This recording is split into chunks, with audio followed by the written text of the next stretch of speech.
We have a 40-minute session in which our panelists today will share their views on financing the energy transition in shipping.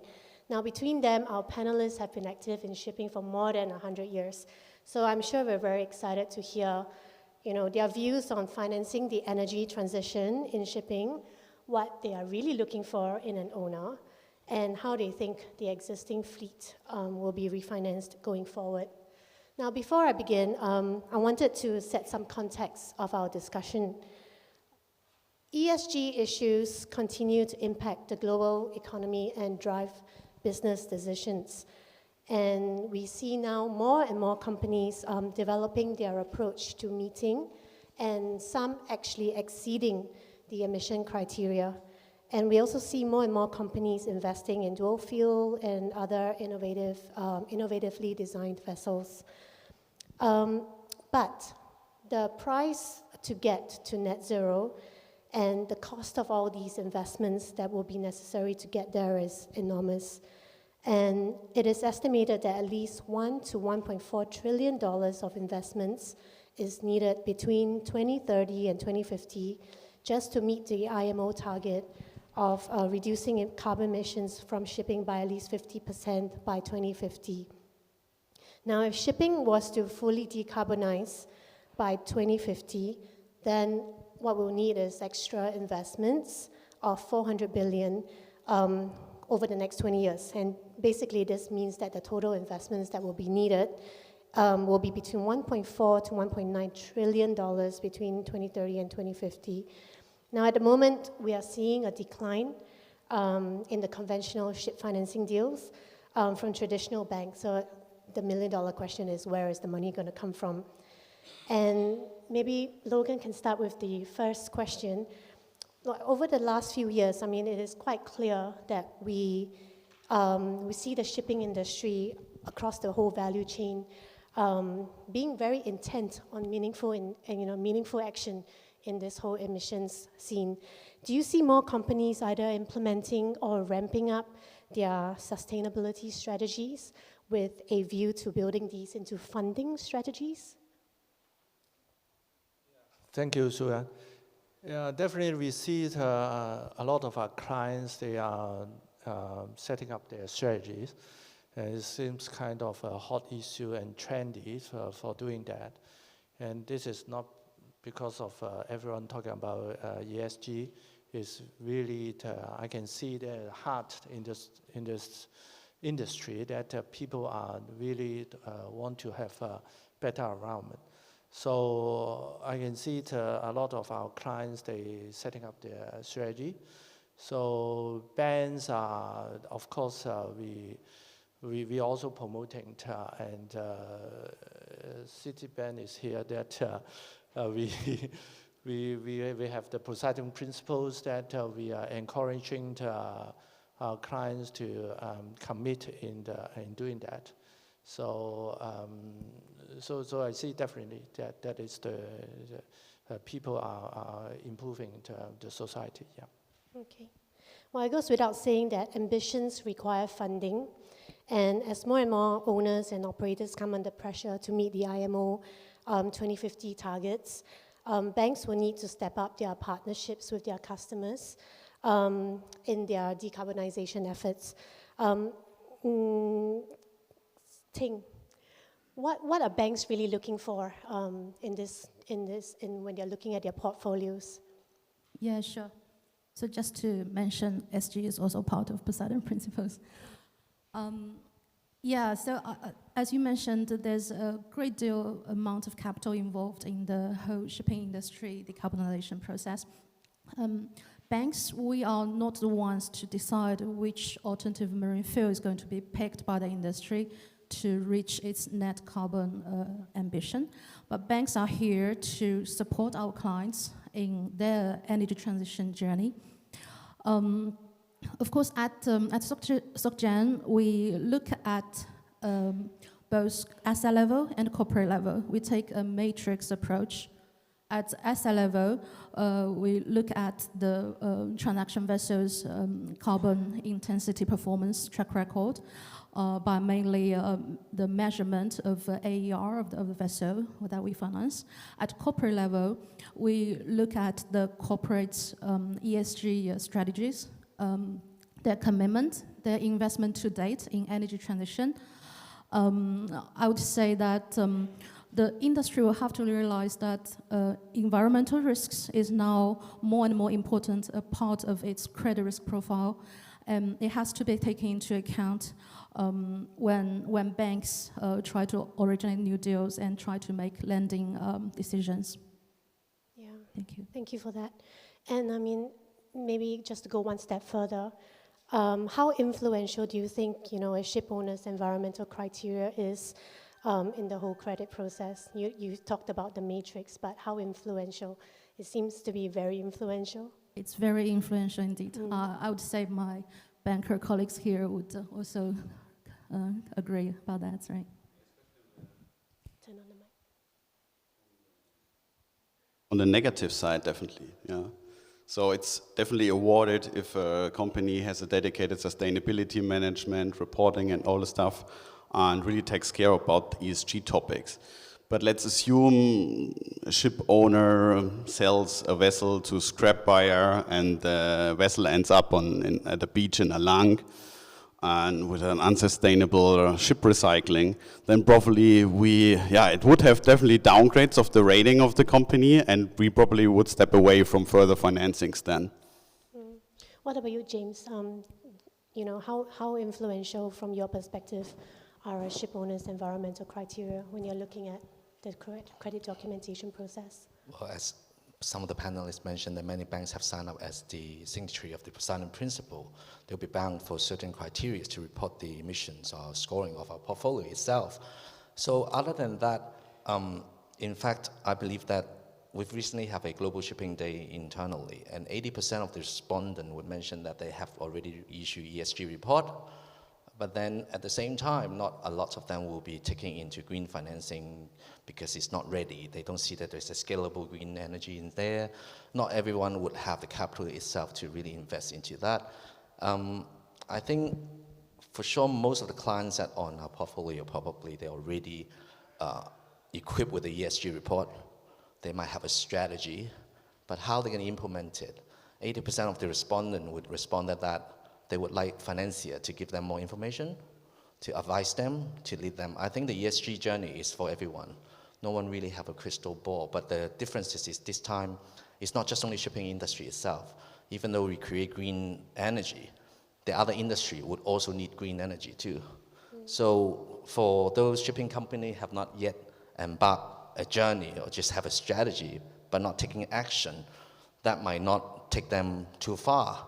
I think our responsibility on the panel here is really to share information and then how the financial world is changing. At the same time, you mentioned many banks are not really financing. I think it's not that they are not financing, but I think they're choosing the right client relationship to finance.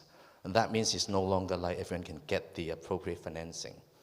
So eventually, some of them would have to phase out of the competition. Ting, I just wanted to touch on one of the points that you mentioned earlier about CII. We've obviously heard this morning there's lots of talks on CII and EEXI. So ship owners and managers are now preparing for the EEXI and CII for their existing fleet. And many of them are actually taking time to assess and improve their vessels so that they're ready for next year. Do lenders plan to apply EEXI and CII standards to their portfolios going forwards? As of today, I think banks, Poseidon Principle signatures continue to look at AER as the key performance indicator. CI and the EEXI, the whole industry is watching, of course. This being said, I think we haven't have a concrete measurement of these indicators into our credit process, but we, as a commercial bank and with strong commitment to ESG, we are keen to supporting our clients in retrofitting, for example, the vessels on water and help them to raise funds for vessel upgrading so that to improve the efficiency of the existing legacy fleet. Okay. So we'll just move on to touch a bit on SMEs and the larger and the comparison between the larger owners. Just some statistics. As at June 2022, a study showed that only 35% of the world's major shipping companies have expressed target to be net zero by 2050, or have committed to IMO targets of 50% absolute reduction in 2050 compared to the 2008 levels. But as we all know, the shipping industry is pretty fragmented and comprised of many other smaller owners. Maybe Philip can take this question. Do you see smaller players in the market carefully watching what the bigger players are doing? Well, look, it's easier said than done. I think it's fair to say that all my fellow panelists up here are focused on the tier one companies. There's different ways of classifying this, but we at least internally believe that 1/3 of the world fleet in terms of number of ships is controlled by tier one. That begs the question, what happens with the other 2/3, which represents an incredibly fragmented industry, and where do they get the capital from? I think some of the larger players and their financiers have been hoping and somewhat expecting that this will maybe start a major consolidation wave and we get to a more concentrated industry structure, which would ultimately imply more pricing power. But frankly, we are far away from that at this point. You would think that the recent developments in the interest rate markets should accelerate this. But what you have to bear in mind is that we have come off a very, very strong dry bulk cycle. We have come off a super cycle in the container sector, and we are heading into a super cycle on the tanker side. So the owners, big and small, are all cashed up, and they have plenty of equity. And as such, I don't see the pressure to consolidate as would have maybe been otherwise the case. So the question is then, will the smaller and medium-sized players come off the fence and invest into newer technology vessels? I see some evidence, but not a lot of evidence. And at this rate, I think the industry as a whole has zero chance of meeting its targets. And if we want to meet our targets, we desperately need help from the regulator, and we need a proper price on carbon. This is the only thing that will get the industry as a whole truly moving. Okay, I just want to expand on this point. You mentioned, large ship owners, they control about 1/3 of the global fleet, and banks are very much focused on these large corporates. So if the banks are really serious about helping the industry decarbonize, do you think that they have to adjust their transaction criteria and offer also finance the next tier of SMEs? We'll hear from you first, and then... If I'm not wrong, all my colleagues here on the panel are on the relationship side. You would have to swap them out for their credit peers and ask them that question. Right. Okay, then we'll move on. So it seems like there is already a two-tier sort of sector in shipping. So do you see, James, maybe you can take this one, do you see there are more pricing benefits or favorable terms for compliant owners? No. Or put it another way, do you foresee any pricing penalty for non-compliant owners? Definitely. I think for non-compliance, first of all, I think each bank would have their own ESG report. And then we'll be disclosing our shipping specific in a year or so. And our bank also come up, you mentioned about financing the shipping itself to transition to green. We have come up that we have $1 trillion capital to be invest in the green, anything green $500 billion, it will be in sustainability. So that is not only for shipping itself. But you mentioned about by 2050, we have to meet to net zero. I think only assume that we have 2050. 2050 of net, the target is 50% Exactly. of what it was if it in is 50%, 2008. we only assume there is 2050. I'm sure that you have heard about conversation of the UN, some of the country might not even exist. If shipping is relying on consumer moving goods, we might not have enough consumer, so we might not even need that many fleets. We assume 2050 will come. Exactly. If we assume 2050 is going to come, we should do it now. We should do it now in the sense of embarking a journey, make a first step to work with green financiers to come up with your KPI, which makes sense, and so that others can also follow. Some of the smaller shipping company, in my mind, they don't need to invest in ships that doesn't have the technology, nor doesn't have the green scalable energy right now, but they could work with energy company, those green energy company who can raise capital in the stock markets multiple times. All they need to do is to become the off-taker. That would really help them to get into developing this green energy. And you don't have to wait until at the mercy of the big shipping company to come up with their green energy for their own fleet to use.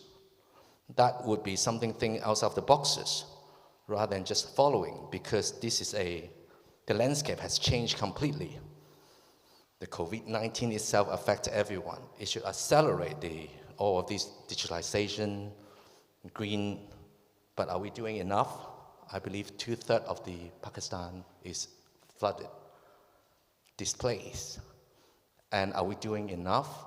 Maybe we just have to ask the industry player how they would like to be in the journey of the green shipping. I always said that in the podium, I think already 10 years ago when we had scrubber, we talked about scrubber. And people were thinking about doing green shipping, green. But I don't really see things are moving, and we assume there's 2050, so we're 10 years shorter already. Okay, I'm going to touch on the technology point that James was talking about. So the incremental cost to build alternative propulsion for smaller vessels is relatively higher than for larger vessels. So it's hard to justify, really, that the costs, banks are always looking at the historical earnings, and then, banks are really working with a rear view mirror when analyzing potential earnings of vessels. So the question is really, and maybe Logan can take this one. Are banks willing to underwrite new business models and make that leap of faith, that environmentally advanced vessels will earn a significant premium in the market? Thank you. Actually, I listened to all morning sessions and the whole conference here that it seems that our participants missing two major representatives. One is shipyard, one is car societies. And shipyard including main engine builder. You look at cars that actually it's the manufacturer driving the green environment. But here, in the past several years or 5 years, 10 years, we talk about green shipping. It seems the burden on ship owners. Yeah, in fact, quite a lot here coming from Hong Kong. Hong Kong ship owner actually telling me that it seems it is wrong that why the burden is putting on ship owners. Yeah, because they may own only 10, 20 feet, but why they are getting the responsibility to drive the entire industry? In fact, it's a shipbuilder, yeah, just like car manufacturer, yeah. But unfortunately, it seems that shipbuilder, they are mainly building the hull, assembly, or the equipment. the main driver seems to be the main engine producer. Yeah, BMW means while. But why they are not looking at delivering better technology, green technology? Why? What is the reason? Not like Tesla. I think because of the market is not so big. Because this is not a retail market, not like car. It's a commercial vessel. The market is not so big. There's no economic sense for them to develop. So it's really that is now also asking bank to pushing. Of course, we like to push, but where is the technology? We can set all the KPI. You have to meet that. But can the ship owners deliver? They can't deliver by their own. Yeah, maybe major shipping company liner like Maersk, they try to develop their own type of ship, but not many ship owners can do it. So it's a really, well, this morning we talk about collaboration, that there's no collaboration from shipbuilder, from main engine, and the class society should pressure that, pressurize if, wow, you cannot meet that, no certificate. Then the shipbuilder have to develop, yeah. Thank you. James is dying to say something. Yes, I do agree with Logan, and also at the same time, consumer, we're all consumer. Are we willing to pay for a higher shipping cost? That is also driving the industry, whether they will get a premium or not, right? So, because without the consumer, without products, actually shipping doesn't really, it's not even required. So I think the charterer itself should also be responsible, or at least be participant into this green shipping. Stephan also Yeah, I think it's very negative, gentlemen. Yeah, I'm a little bit more optimistic, I have to say. I mean, maybe talking a little bit more to the suppliers in Europe, and they have really world-class solution. I mean, MAN has methanol-fueled engines, they're developing ammonia-fueled engines. So there is a lot to come, and ship owners need to start, and together with the suppliers, I think they're finding good solutions. Also small, medium-sized ship owners, they're having great engineering technical know-how, and I think there's also a chance for the small, medium-sized owners to attract money in the market, also attract charterers for their sustainable green project, and that they will also get enough liquidity then. And I'm also optimistic actually in the market that there will be enough liquidity available. I mean, we are competing all the time for the same deals, especially in Asia. There's so much liquidity. Yeah, you do not compete, okay, but sometimes we are pitching for the same project, and there's enough liquidity in Asia in the market, I would say. Yeah, and then now promotional programs are coming from MPA, for example, in Singapore, from European countries. ECAs are eager to do more green financing, and there's a lot of equity now also with the ship owners, so there should be enough liquidity in the market to also to finance this transformation of the shipping industry. Okay, thank you for that. I mean, I guess from the big guys and small guys' perspective, the big guys, they have the balance sheet, they're very bankable. The SMEs, on the other hand, they lower emission vessels always be a little bit more expensive for them as a whole, as an exercise. So even if they have the long-term charters from good charterers willing to pay a premium, there is always the issue to get the equity and finance to build these ships. Philip, do you have any thoughts of this from an SME perspective? Look, if you have truly a long-term charter that is amortizing, maybe not in full, but to a large extent, the incremental capex that you're facing in building these vessels, I can almost guarantee you'll find the capital. Almost guarantee you'll find the capital, debt or equity, debt or equity. There is tremendous interest also in the private equity world from the infrastructure funds. The infrastructure funds globally are cashed up for the energy transition. They want to deploy capital They're interested in shipping, but they do not like the volatility of shipping. And that has been going on for a very, very long time. This phase that we are in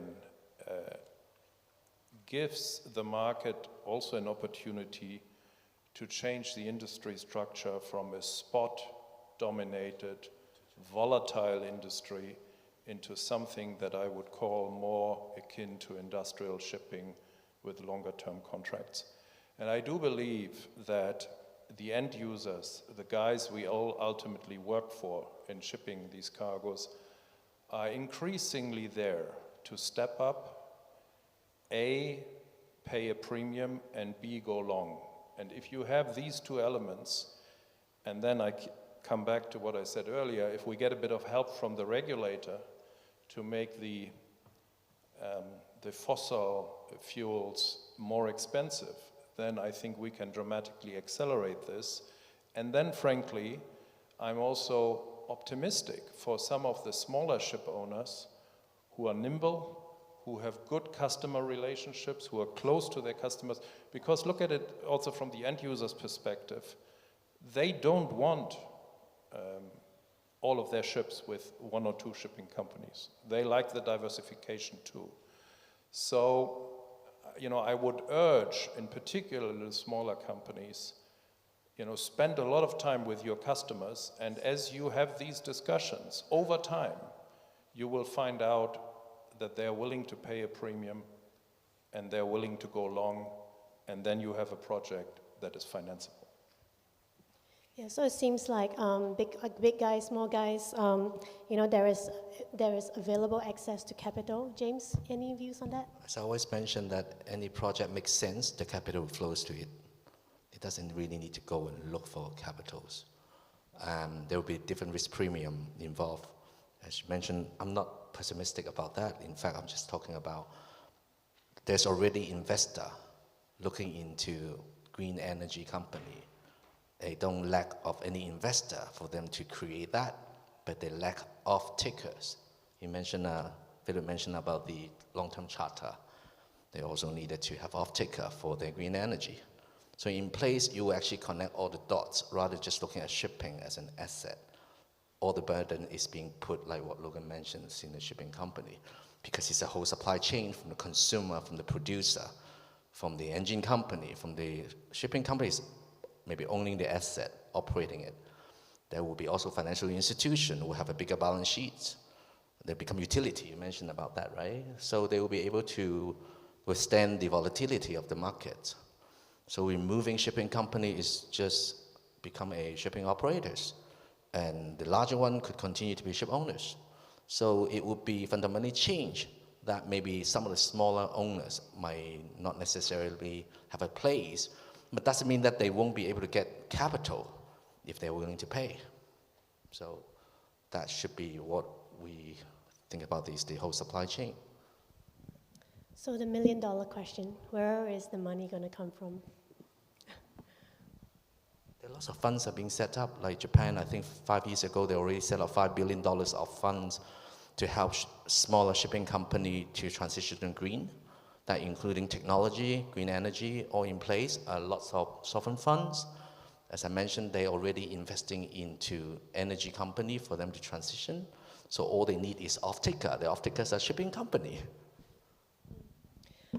Logan or Ting, maybe you can take this. I mean, there is this drive for lots of liquidity in the market. Do you think that export credit agencies can help? Yes, definitely. I don't know if there's any ECA representative in the audience, but very trendy phenomenon we see in the market is Chinese ECAs and Korean ECAs. They are very active. Of course, by default, ECA's key mandate is to support shipbuilding industry of the country and to support the construction of new buildings, which by default means using more latest and efficient technology. So in certain recent cases, we do see a strong alignment of interest between ECAs and commercial banks in supporting, for example, LNG dual fueled vessel new buildings. The quantum of the deal could be like beyond 1 billion or even slightly higher than that. Coming back to the early question, so where the money come from? In some of the good ESG related transactions, we also see a lot of traction from life insurance companies, or even some like teachers fund federation, this kind of organizations. So yeah, it's to say there's not a lack of liquidity in the market chasing this kind of what we call it fly to high quality ESG related transactions. Thank you. And I mean, you're right. I mean, ECAs do provide support for their domestic shipbuilding industry, and they can actually lend a lot of financings to shipping companies which order their new vessels at their domestic yards. Logan, do you think ECAs might be able to provide a stable source of finance to the shipping industry, long-term, short-term view? Yeah, definitely. And ECA, could provide guarantee and also can provide direct lending. So if it's subsidiary loan, they should lower their premium or pricing. That can help. Yeah, in fact, KfW, Stephan, maybe from a commercial side, not from the ECA side. Yeah, Stephan can speed up, on behalf of your other side,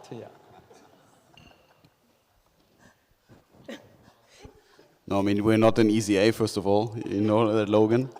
And, but I can completely agree. Yeah? The ECAs are eager to green their insurance portfolio, and it's good for the banks as well, because for the lenders, they mitigate then the technology risk. Yeah, if we talk about new technologies like methanol, dual-fueled engine, for example, so that would very much help. And especially, we haven't talked much about retrofitting. I think that will also become very important to make the entire fleet more CO2 efficient.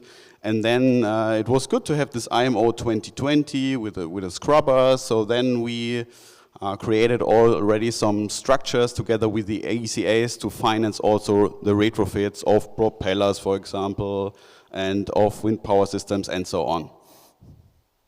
Okay, now that we've dealt with ECAs, I mean, what about Chinese leasing houses?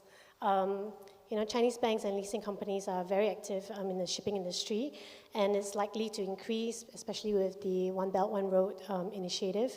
Do you think that Chinese leasing houses would be able to help in, the question of where is the money going to come from? Or maybe I'll take it. Yeah, definitely they can help, and but first of all, themselves they need to have their ESG strategy, all that, and they should also set KPI for their leasing financing. That will help. Where the money come from other banks, from their parent banks. Yeah, also as James said, there are many funds in the world right now, so many green funds. And sovereign fund as well, Philip, do you have a view of this from an SME perspective? Look, I mean, Chinese leasing companies, we've been fairly involved there over the last few years, and obviously that industry has gone through a tremendous growth curve. It's become a bit quieter of late. A lot to do with geopolitical risks. I think a lot of banks and Western owners will attest to that. But look, I think Chinese leasing, especially if we think about the large Chinese leasing companies, is well established in the market today. They have a share of the market, even with a lot of the tier 1 owners, and I think they're there to stay. They have obviously, we've read it all in the press, they have had some internal issues which need to be worked through. But I think they will be a force in the market going forward, subject to geopolitical tensions calming down a bit more. Thank you for that. Stephan, now going to green loans. KfW has had some recent success in the 889 million green financing deal with Hapag-Lloyd for 6 large container ships they had on order. This was together with a syndicate of 9 banks in total. Can you share a bit more of the success story? Yeah, happy to do so. Actually, 2 green loans, and total amount was 1.3 billion US dollars. And together with other banks, we were in the lead with BNP together. It was a KfW covered transaction for 9 LNG dual-fueled 23,000 container vessels for Hapag-Lloyd. And I think it's a role model for further transaction in the market. And why is that? I mean, success factors, definitely the client itself, Hapag-Lloyd, with a strong, very dedicated sustainability management, want to really decarbonize their business model, also want to make their fleet more CO2 efficient. And that was the reason why they decided to go for LNG fueled engines from MAN, which are the best in the market. And by that, they brought down the CO2 emission already by 15 to 20%, which I think quite good. And then one success factor was that they reached out to their banks quite early and asked, okay, what's the best financial instrument for these green assets? And we advised them, together with BNP, also that green loan is the best financial instrument for these kind of green assets. And then also like a DNV as a second party opinion provider made a really good job, because they deeply understand shipping, the maritime industries. And also KfW supported, which was good. So the ECA understood, okay, this is a green project that can be a role model for further transactions. So KfW also supported with 95% of cover. And yeah, it's maybe a little bit of a buzzword these days, but to collaborate, to talk early is very important to get the whole decarbonization journey done in the maritime industry. I mean, especially in shipping, it's quite difficult to fully comply with the green loan principles of the LMA. What was the main deciding factor that allowed it to fall within the green loan principles under the LMA? Yeah, I mean, it's like, first of all, like that they brought down the CO2 emission compared to other vessels by 20%, first of all. Then they have a reporting of their CO2 emissions of these vessels, so they have to fulfill it. And also with like LNG, it's such a transforming energy, like, for example, there will be more bio-LNG going forward, so you can further bring down your CO2 emissions of these vessels, for example. And use of proceeds directly came from the lenders. The money went into the shipyards for the last installment payment. So all the green loan principles were fulfilled.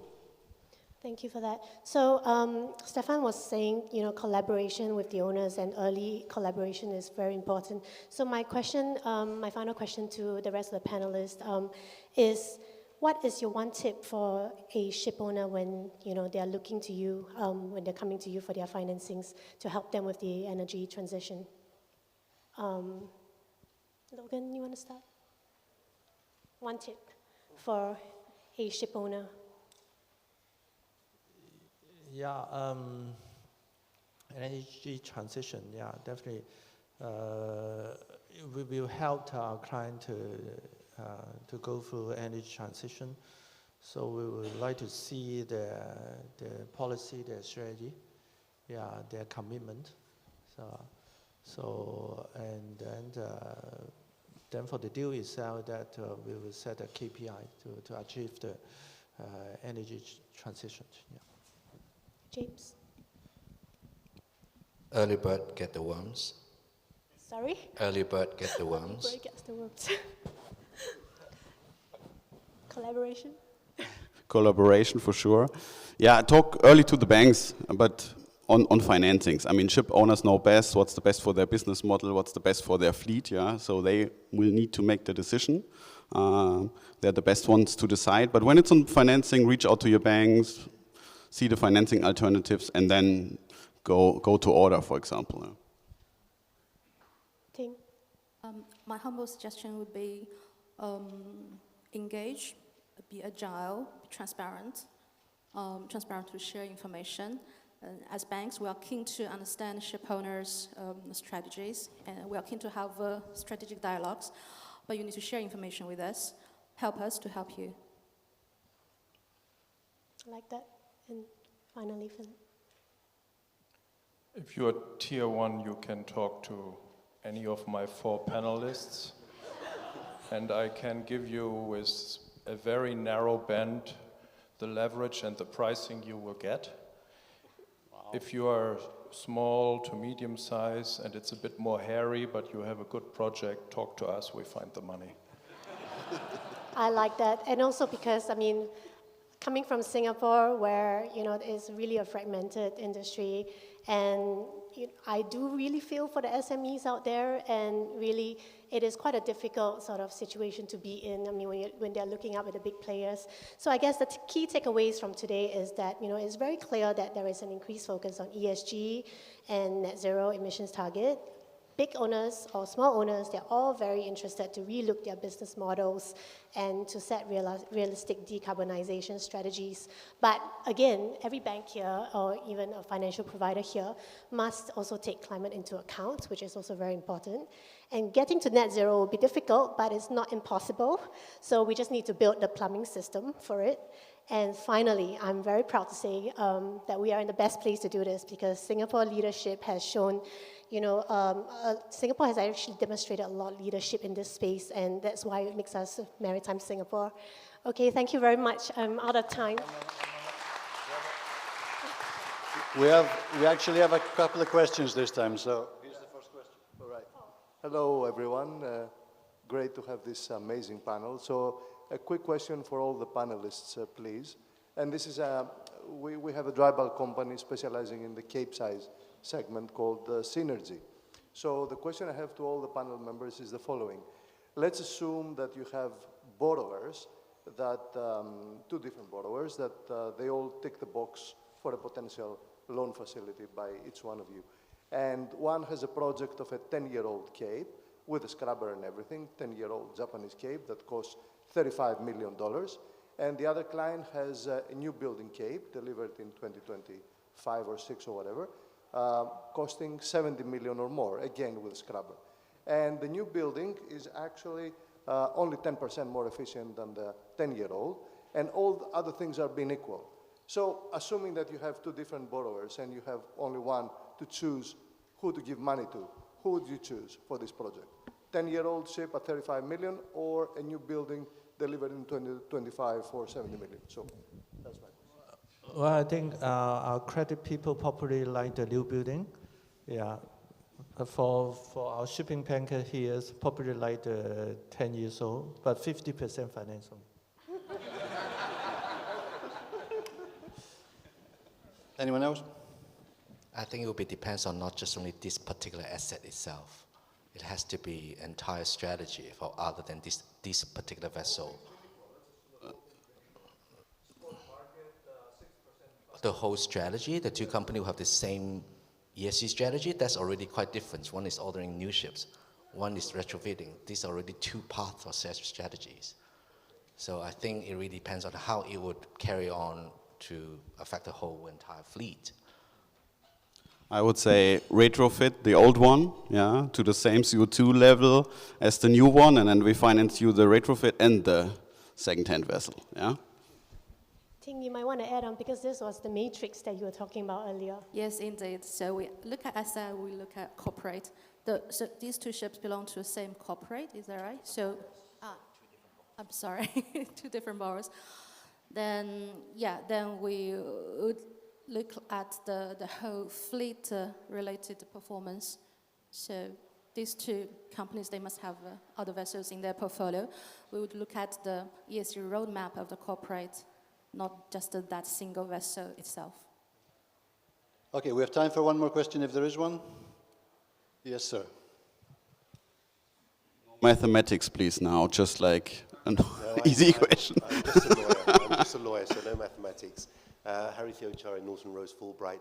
Look, one question that I don't think we've really had an answer to is this. We need to get to net zero by 2050. Forget the IMO numbers. You know, 50% of where we were in 2008 doesn't cut it. The EU is going to go for net zero. The US is going to net zero. And I can tell you the British government, new British government, decided before I came out that we're going to net zero by 2050, and that will be published soon. So we need new technology and we need new drivetrains. The question, the thing that worries me most is that at the very beginning, Sue-Ann pointed out that if we're going to get to net zero, we need somewhere between 1.4 and 1.9 trillion dollars. Now, bearing in mind that banks and finance institutions at the moment aren't even getting to 35 billion a year, how on earth are we going to get to those numbers? I just don't see it coming from banks and finance institutions. It's really a statement that I want to make. I can't see this happening without government support, and I think ECAs will be absolutely critical, because why would you as bankers, bearing in mind that you don't like to take technical risk, why would you finance a new drivetrain, new fuel, when it could be, for those of you that are old enough to remember, the Betamax VHS moment? You finance something, and then the next day it becomes redundant. There are huge risks involved here, and the real issue for me is, we've got to get this money from somewhere. There are going to be huge risks involved, and unless you tell me otherwise, I don't see the banks and finance institutions doing it without some kind of government guarantee or government support. If I may, ship owners, equity, investors who believe that shipping is critical to their business, capital markets, the other business invest in the, as I mentioned, green energy. So, and also you're based on the point that shipping finance bank has to provide 80% of the LTV. But James, just to give you some numbers, the US. I thought no mess. The US capital markets, we're not even getting to 14 billion. Their heyday, they were getting to 14 billion. That's peanuts. Private equity, we're not even getting to 12 billion. Peanuts. Bond market died. It went down to 600 million at one time. So these alternatives just aren't there. I'm looking at it from a lawyer's perspective, because we see how the deals are structured now, they're done. And there isn't anything much. You guys are the mainstay. You're the foundation of our industry. That's how fundamental it is to have banks and financial institutions. You've always been there. But I just don't see that you can do it by yourselves without government support. So that's what I'm really looking for you to sort of give me a view on. What risks are you willing to take? And how much support will you want, or guarantees will you be looking for to cover your positions?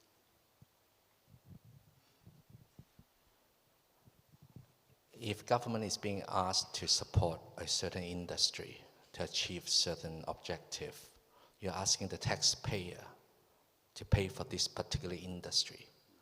So as I mentioned, that the consumer itself should be part of the equation to get to green, and also how our behavior, spending behavior, consumer behavior would also be able to affect how the shipping industry is going to go.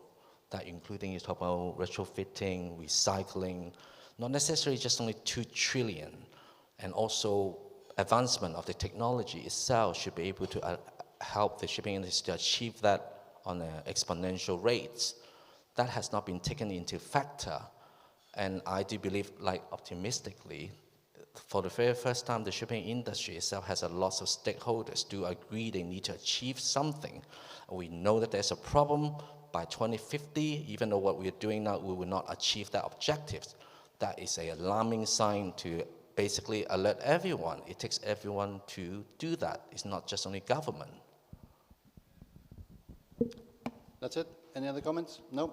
Then Sue-Ann and panel and Harry, thank you very much indeed.